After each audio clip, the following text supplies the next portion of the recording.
अगर मैं आपसे कहूँ कि एक पंडित है जो रोज़े रख रहा है, इफ्तारी खोल रहा है मुसलमानों के साथ, तो क्या आप इस बात पे मेरे पे बिलीव करोगे? ऑफ कोर्स यार नहीं करोगे आप लोग बिलीव। जब तक आप लोग देख नहीं लोगे आंखों के सामने तब तक बिलीव कर पाना मुश्किल ही नहीं, नामुमकिन है। हाँ जी, मेरा भी यही हाल है सेम। तो आज हम एक वीडियो देखने वाले हैं जिसमें साफ दिखाया गया है कि एक हिंदू पंडित जो है मुसलमानों के साथ बैठ कर के इफ्तारी कर रहा है, नमाज अदा कर रहा है, दुआ पढ़ रहा है, ये सारी चीज़ें वो कर रहा है, लेकिन वो हिंदू है, मुस्लिम नहीं है। तो चलो ये वीडियो देखते हैं कि ऐसा क्या है। अगर वो ये चीज़ें कर रहा है तो वो क्यों नहीं डायरेक्ट उस धर्म में पहुंच जाता, और वो कर रहा है तो उसका क्या, उसके पीछे उनके दिमाग में क्या लॉजिक बना हुआ है जो वो इस चीज़ों को करने के लिए एग्री हो गया।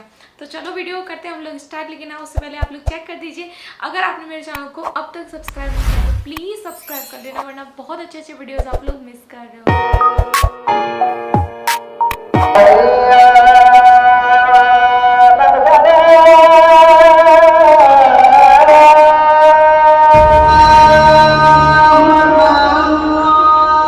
देखिए, ये आज भगवान का घर है, अल्लाह का घर है।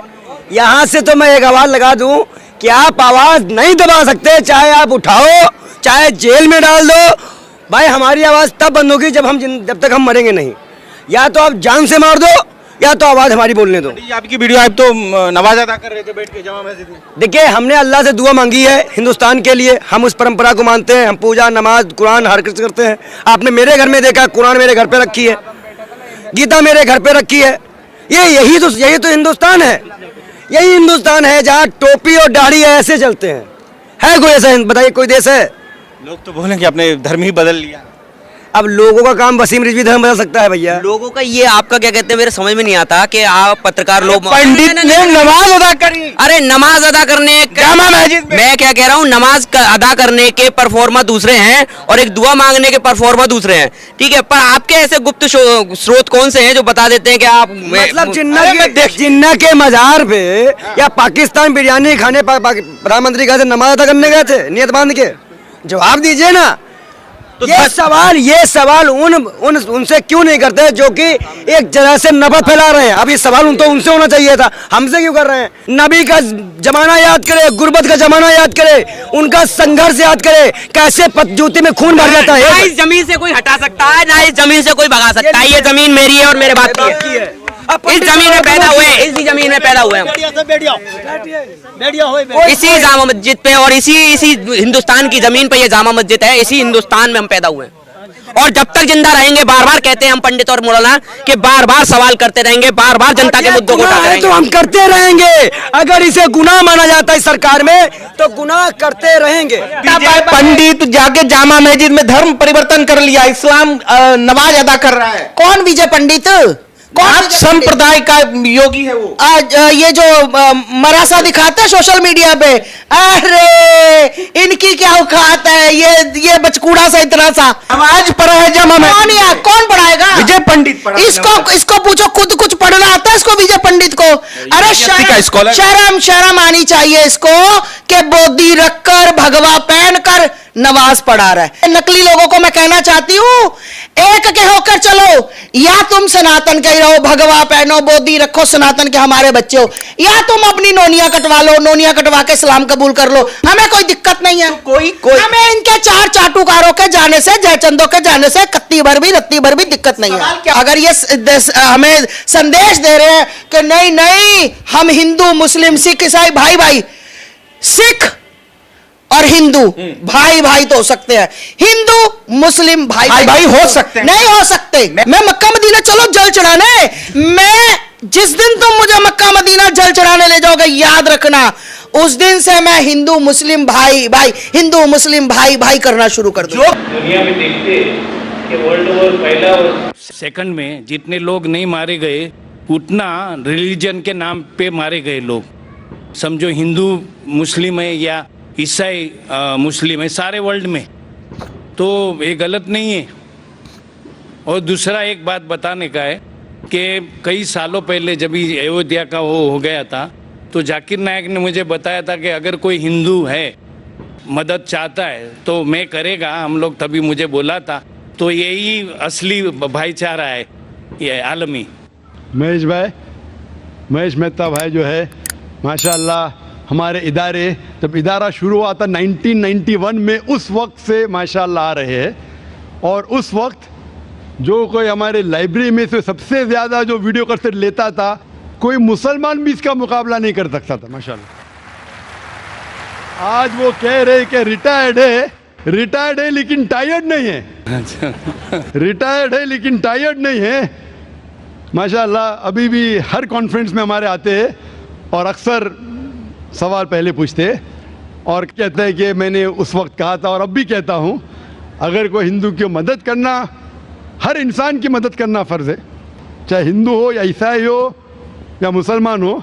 और अब भी माशाल्लाह हम हिंदुओं की मदद करते हैं और इंशाअल्लाह करते रहेंगे। और ये जो कॉन्फ्रेंस है, ये कॉन्फ्रेंस सबकी मदद कर रहा है, मुसलमान की भी, ईसाई की भी, हिंदू की भी। जहाँ तक कि आपका सवाल है, और बहुत अहम सवाल है, बहुत अच्छा सवाल है कि इस्लाम में किसी दूसरे का कत्ल करना गलत है, फसाद फैलाना गलत है, मासूम का कत्ल करना गलत है, चाहे हिंदू या मुसलमान हो।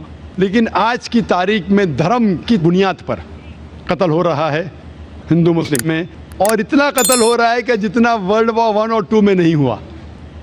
और जो आप कहते हैं मैं बिल्कुल मानता हूँ, लेकिन ये बात जो हो रही है बिल्कुल गलत है, इस बुनियाद पे नहीं होना चाहिए। इसीलिए हम ये कॉन्फ्रेंस कर रहे हैं। हम ये कॉन्फ्रेंस क्यों कर रहे हैं? अगर हिंदू मुसलमान को सही तरीके से समझे और मुसलमान हिंदू को सही तरीके से समझे तो ये लड़ाई मिट जाएंगी। और आपने मेरे लेक्चर सुना होगा, इस टेररिज्म और मुस्लिम मोनोपोली, ये टेररिज्म मुस्लिम मोनोपोली जो है, उसमें मैंने कहा कि कोई धर्म नहीं सिखाता दूसरे धर्म वालों का कत्ल करना। अब भगवत गीता पढ़ो, वेद पढ़ो, कुरान पढ़ो, बाइबल पढ़ो, ये नहीं सिखाता।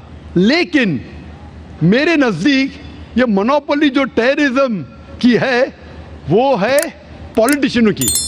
ये पॉलिटिशियन लोग जो है ये आम तौर पे भड़काते हैं लोग को धर्म की बुनियाद पर, और हम मासूम लोग उनके भड़कावे में आ जाते हैं। आप जो देखेंगे जितने दंगे फसाद हुए, चाहे गुजरात में हो, चाहे अयोध्या में हो, चाहे बॉम्बे में हो, इसकी बुनियाद कौन थे? पॉलिटिशियन। वो गरीब को उकसाते हैं, वो बेचारा गरीब अपने खुद के धर्म के बारे में नहीं जानता है और वो इनको भड़काते हैं। इसीलिए ये दंगे फसाद होते हैं। और इस देश में, हिंदुस्तान में सबसे ज़्यादा दंगे फसाद होते हैं धर्म के नाम से। इसीलिए इस कॉन्फ्रेंस के ज़रिए, अभी आप माशाअल्लाह आप हमारे वहाँ इदारे में आते, कॉन्फ्रेंस में आते, आपको इस्लाम धर्म से बिल्कुल शिकायत नहीं। कोई मुसलमान अगर आपके खिलाफ होगा, कुछ आपको तकलीफ देगा तो बेशक आप उसके खिलाफ होते, लेकिन ओवरऑल आपको इस्लाम के बारे में कोई गलत फहमी नहीं होगी तो आप मुसलमान से अच्छे तरीके से बर्ताव करेंगे। जहाँ तक कि मैं जानता हूँ, आप माशाअल्लाह मेरे साथ हमेशा अच्छा बर्ताव करें और इंशाअल्लाह करते रहेंगे। तो इस गलत फहमी को दूर करने के लिए ऐसे कॉन्फ्रेंस मेरे हिसाब से और होना चाहिए। जिस तरीके से कुरान मजीद में कहा गया है, तालौ इला कलिमतिन सवाइम बैना बैनकुम, सूरह अल इमरान सूरह नंबर 3 आयत नंबर 64 में, आओ उस बात की तरफ जो आप और हमें यकसा है। इख्तिलाफ तो रहने वाला है, हम इख्तिलाफ के ऊपर बहस ना करें, जो यकसानियत है उसके बारे में बात करें। मैं चाहूँ तो एक लंबी तकरीर कर सकता हूँ, difference between Islam and Hinduism, difference between Islam and Christianity. ये मैं चाहता भी नहीं हूँ और करूँगा भी नहीं, क्योंकि मैं अमन चाहता हूँ। तो अमन की बुनियाद एक दूसरे को समझने के बाद ही हो सकती है, और ये समझे कि हमारा ईश्वर एक है, हमारा पालने वाला एक है, हमारा खालिक एक है। और अगर हम एक ही खालिक की इबादत करें और उसी को माने तो ये धर्म की बुनियाद पर फसाद बिल्कुल मिट जाएंगे। और मैं चाहता हूँ कि आप जैसे लोग और इस्लाम को पढ़े, मुसलमान हिंदू धर्म को पढ़े, एक दूसरे को समझे और कम से कम यकसानियत पे अमल करें। जो इख्तिलाफी बातें हैं उसके बारे में कल डिस्कस कर सकते, आज कम से कम यकसानियत पे अमल करेंगे तो इंशाअल्लाह ये दंगे फसाद बंद होंगे और ये कत्ल एक दूसरे का धर्म की बुनियाद पर बंद हो जाएगा। अच्छा, मेरे लिए मैं बता दूं कि मैं हिंदू मुस्लिम में भेद नहीं रखता हूं, और मैं कई मुस्लिम यतीम खाने पूरे इंडिया में, वहाँ डोनेशन दिया है, मैं ज़कात तो नहीं बोलेगा क्योंकि मैं मुस्लिम नहीं है, तो मैं भेद नहीं करता हूँ, समझा। माशाल्लाह महेश भाई, वही तो मैं कहता हूँ, अगर बाकी हिंदू भी आपकी तरह इस्लाम को जाने और समझे तो इंशाअल्लाह ये नफरत मिट जाएंगी और हम हिंदू मुस्लिम एक हो जाएंगे। तौरेत, जबूर और इंजील।